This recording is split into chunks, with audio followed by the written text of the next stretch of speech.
तृतीय स्कंध विंशोऽध्याय पुणी सृष्टिर प्रकरण विंशति अध्याय बखाण।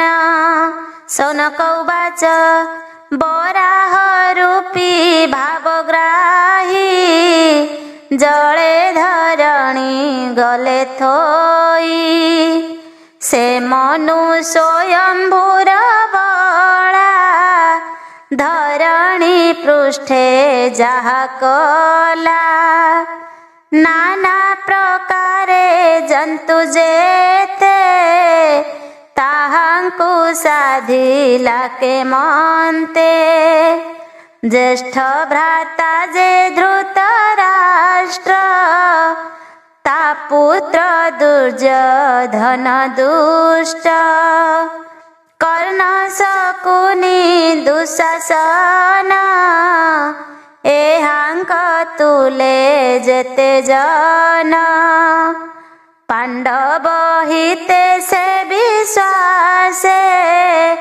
बर्तई बोली महारोसे राज्य बाहर करिदेला जेणु से व्यासंकर बला छाड़िला हस्तिना नगरी कृष्ण चरणे आश्रय करी तीर्थ साधन पुण्य बले एकांते विष्णु भक्ति फले गोविंद भक्त से निश्चले बर्तई भक्त जन मेले विदुर भ्रमी तीर्थ मार्गे कानने मैत्रेयंक आगे वन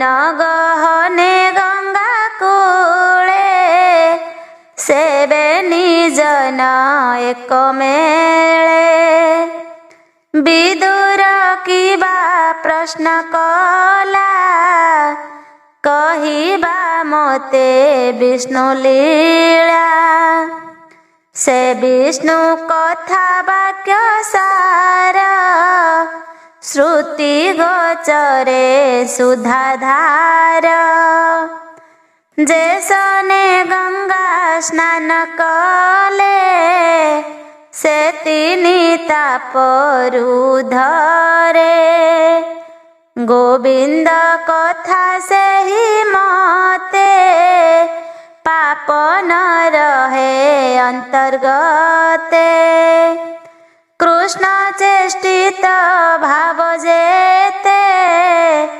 भोमुनि कह मोग्रते कृष्णर लीलामृत रसे रसई जार श्रुति ग्रासे से काहि छाड़े कृष्ण कथा जेणे हरई भव व्यथा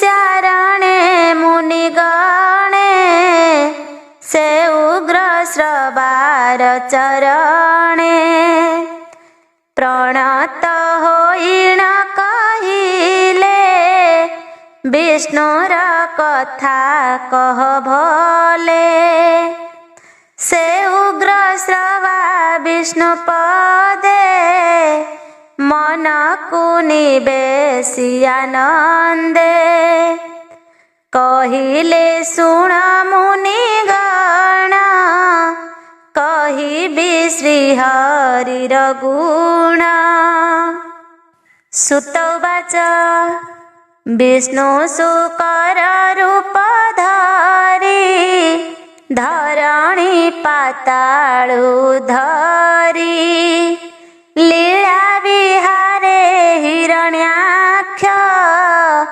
गोविंद माइले प्रत्यक्ष से कथा शुणी दोष चिते अश्रु पुलक रोमगात्रे मैत्रेय पादे देई पुछई विदुर। विदुर उवाच नाभिरु ब्रह्मावतार से प्रजापतिंक ईश्वर। प्रजापतिंकु जात कला सृष्टि सर्जने आज्ञा देला। मरीचि आदि सप्त तनु अपरे स्वयंभुव मनु। पितार आदेश समस्ते ए सृष्टि सर्जिले के मन्ते। भार्या सहिते जोग मते कियबा सर्जिले स्वतंत्रे। किबा सकल एक मेळे सृष्टि सर्जिले अंतराळे। किबा धरणी जळे स्थापी प्रजा सर्जिले विश्वरूपी। से पुणी किबा कले परे तो बिनु केबा कही पारे। तुम्भे आगत नागत सकल विषय विदित। ब्रह्मांक आज्ञा घेनि शिरे जगत कले कि प्रकारे। मैत्रेय उवाच शुण विदुर एक चिते जे सृष्टि पद्म कल्पन्ते। जे काल रूपी विश्वनाथ जामाया बळे जगत। सोमाया बळे क्षोभ पाई महत रूप से धरई। रज प्रधाने तिनि गुणे कल्पिला दैव प्रेरणे। से भूत आदि जे महत अग्रेसर जिला पंचभूत। शब्द आदि पंचगुणे मिलिले सृष्टिर कारणे। जे ज्ञानेन्द्रिय चक्षु आदि जे कर्मेन्द्रिय ही बागादि।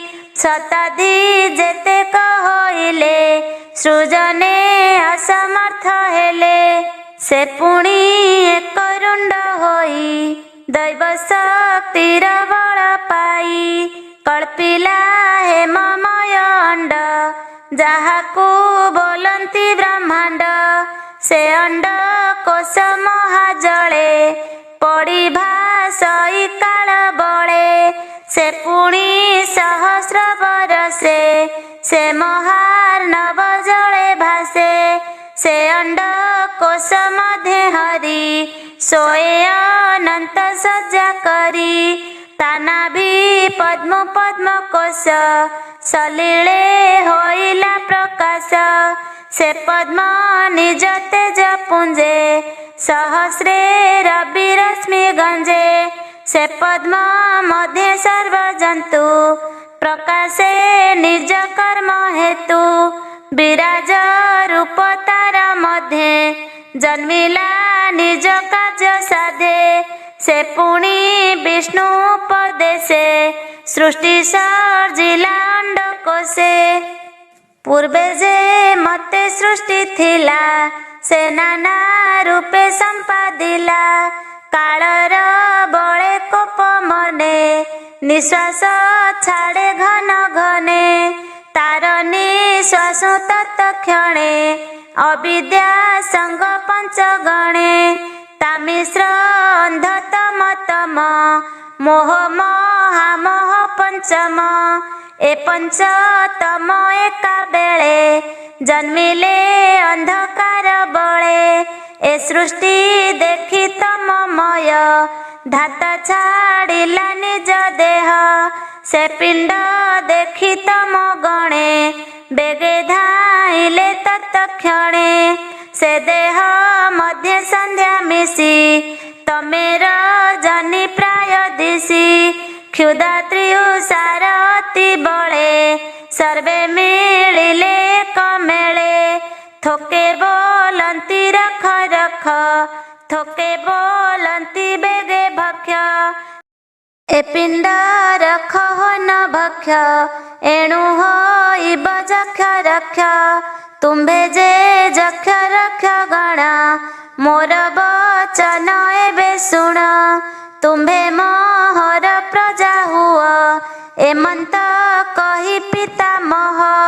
सृजिला देव स्त्री गण देवଙ୍କ भोग्य जे प्रमाण दिवस रूपा से साक्षाते सजिला क्रीडार निमित्ते ब्रह्मा सात्विक मन भाव तहु देवଙ୍କ आविर्भाव पुणी घनु वेदपति असुर कला उत्पत्ति स्त्री लंपट से झुकते नारी को देखिले अग्रते ताहांको देखी तत्क्षणे धाइले से असुर गणे मैथुन लोभ बंधे थाई बेगे बेढ़िले लोभ बही निर्लज पण ताहांकर देखी हसिले वेदवर ब्रह्मार हास्य देखी कोपे मिलिले तांकर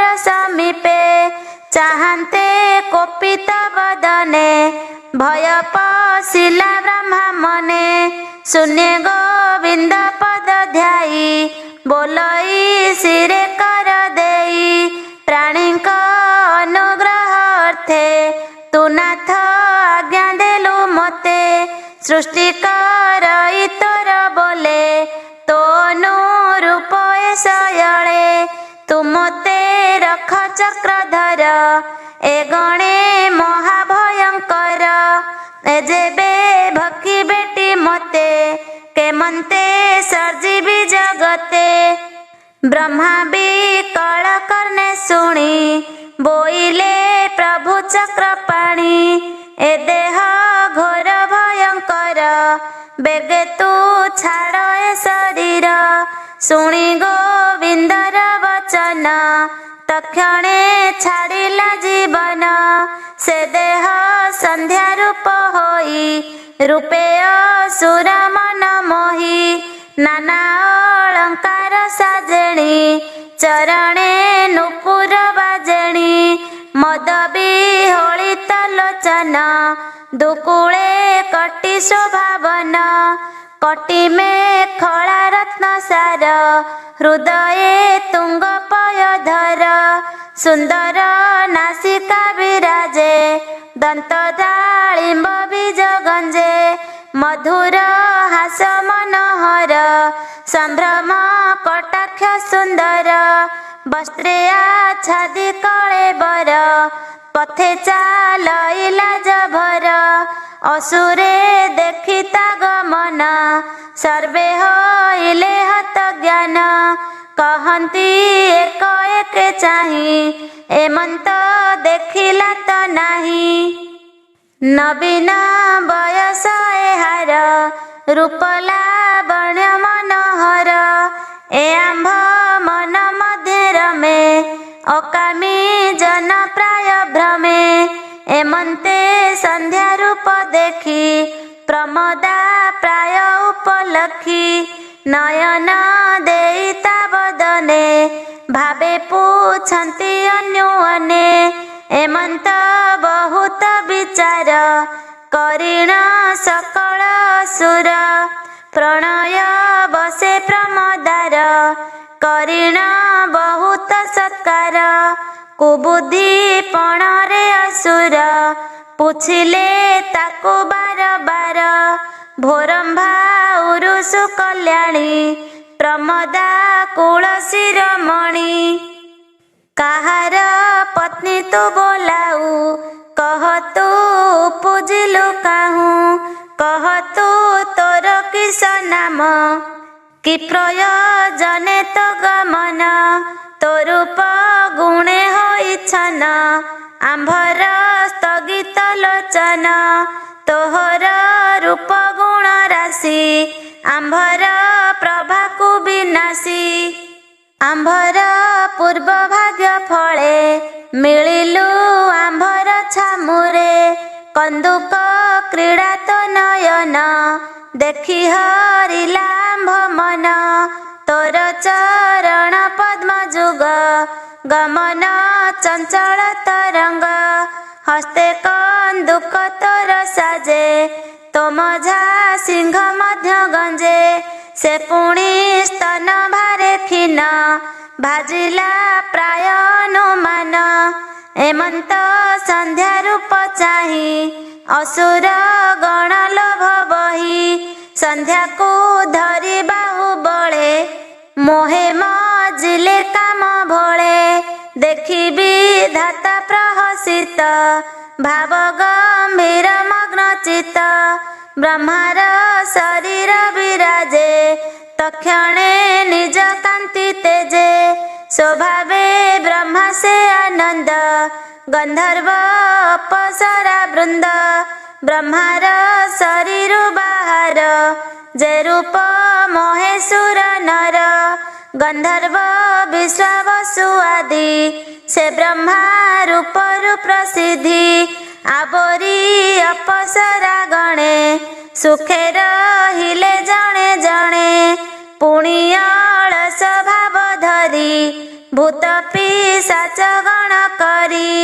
ସେ ମୁକ୍ତ କେଶ ଦିଗମ୍ବର ଦେଖି କମ୍ପିଲେ ସୁର ନର ପଥେ ତାହାଙ୍କ ରୂପ ଦେଖି ବ୍ରହ୍ମା ବୁଜିଲେ ବେନି ଆଖି ସେ ଦେହ ନିଦ୍ରା ବସ ଚାହିଁ ପୁଣି ଛାଡ଼ିଲା ନିଜ ଦେହି ସେ ଦେହ ଭୂତ ଗଣେ ଧରି ଉନ୍ମାଦ ନାଦେ ସେ ବିହରି ପରୋକ୍ଷ ପୁଣି ସପ୍ତ ଗୁଣେ ସର୍ଜିଲା ସାଧ୍ୟ ପିତୃଗଣେ ସେ ସାଧ୍ୟ ପିତୃ ବେନିଗଣ ସେ ଦେହୁ ହୋଇଲେ ଜନମ ସେ ଦେହ ପାଇ ତ ସବିତ କର୍ମ କୋ ବିଦେ ଯେ ବିଦିତ ସେ ଦେହ ପାଇ ତ ସଚିତ କର୍ମ କୋ ବିଦେ ଯେ ବିଦିତ ସେ ସିଦ୍ଧ ବିଦ୍ୟାଧର ଗଣେ ଜାତ ହୋଇଲେ ତତ୍କ୍ଷଣେ ସ୍ୱଭାବେ ତେଜ ନର୍ଗଳା ତାହାଙ୍କୁ ଅନ୍ତର୍ଧାନ ଦେଲା ବିଧାତା ପ୍ରତିବିମ୍ବ ବଳେ ଦେଖିଣ ମନର ନିଶ୍ଚଳେ କିନ୍ନର କିଂ ପୁରୁଷ ଜାତି ପୁଣି ସର୍ଜିଲା ପ୍ରଜାପତି ମିଥୁନ ଭାବେ ବୀଣା ବାଇ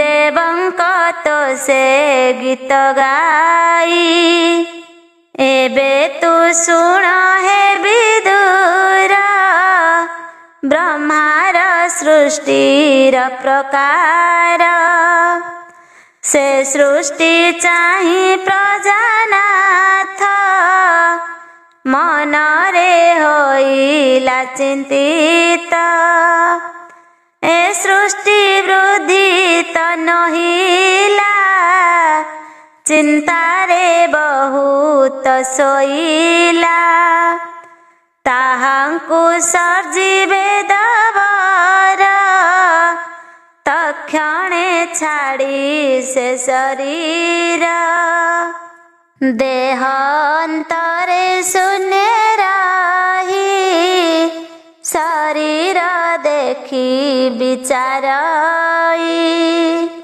ସର୍ଜନେ ଯୋଗ୍ୟ ଏ ନୁହନ୍ତି ଏମନ୍ତେ କ୍ରୋଧେ ବହୁ ଚିନ୍ତି କ୍ରୋଧର ବସେ ପଦ୍ମଜନି ସେ ଭୋଗ ଦେହ ତ୍ୟଜେ ପୁଣି ତହୁଁ ଯେ କେଶ ଗଲା ଖସି ତହୁଁ ଜନ୍ମିଲେ ସର୍ପରାଶି ତକ୍ଷଣେ ତମ ଗୁଣ ଜାତ ଗରଳ ତେଜେ ବଳବନ୍ତ ତାହାଙ୍କୁ ଚାହିଁ ପ୍ରଜାନାଥ ସନ୍ତୋଷେ ହେଲା କୃତକୃତ୍ୟ ପୁଣି କଳ୍ପିଲା ମନରଥେ ଆବର ସୃଷ୍ଟି ଭାବ ଯେତେ ମନଙ୍କୁ କଲା ଉତ୍ପତ୍ତି ମନରତ ହୁଁ ବେଦପତି ନିଜ ପୁରୁଷ ରୂପ ଦେହ ତାଙ୍କୁ ଅର୍ପିଲା ପିତାମହ ଯେ ଅଗ୍ରେଜାତ ହୋଇଥିଲେ ତାଙ୍କୁ ପ୍ରଶଂସା ବହୁ କଲେ ଏମନ୍ତେ ବ୍ରହ୍ମା ସୃଷ୍ଟି ଚାହିଁ ବିବୁଧେ ତାର ଗୁଣ ଗାଇ ବୋଲନ୍ତି ଧନ୍ୟ ବେଦପତି ସୃଷ୍ଟି ସର୍ଜନେ ଦୃଢ଼ମତି ଏଣେ ହୋଇବ ସର୍ବଯୋଗ ଆମ୍ଭେ ଲଭିବୁ ହବିର୍ଭାଗ ଅନେକ ତପ ଯେଣୁ କଲା ଶୂନ୍ୟ ଗୋବିନ୍ଦ ଆଜ୍ଞା ଦେଲା ନିଜ ସାଧନେ ତପ ବଳେ ଏ ସୃଷ୍ଟି କଲା ବୁଦ୍ଧି ବଳେ ତପସ୍ୟା ବିଦ୍ୟା ସନାଦି ଅଷ୍ଟାଙ୍ଗ ଯୋଗ ସୁସମାଧି ପୁଣି ସର୍ଜିଲା ଋଷି ଗଣ ସୋବସ କରି ଇନ୍ଦ୍ରିଗଣ ଏମନ୍ତ ଋଷି ସୃଷ୍ଟି କଲା ଆପଣା ଦେହ ଅଂଶ ଦେଲା ଏମନ୍ତେ ସୃଷ୍ଟିର କାରଣ ବିଧାତା ରୂପେ ନାରାୟଣ କରଇ ପୁଣ ପୁଣ ଭାବେ ତାର ଭକତ ଜନ ଲାଭେ ଏମନ୍ତେ ଭାଗବତ ବାଣୀ ମୈତ୍ରେୟ ମୁନି ଆଗେ ଭଣି ବନେ ପିପଳ ବୃକ୍ଷ ମୂଳେ ଶ୍ରୀକୃଷ୍ଣ ରୂପ ତ୍ୟାଗ କାଳେ ସେ କଥା ପରୀକ୍ଷିତ ଆଗେ ମୁନି କହିଲେ ପ୍ରିୟ ଭାବେ ହରିଚରିତ ଭାଗବତ କହିଲା ବିପ୍ର ଜଗନ୍ନାଥ। इति श्रीमद्भागवते महापुराणे पारमहंस्यां संहितायां तृतीय स्कन्धे सृष्टिसर्जनं नाम 20 अध्यायः।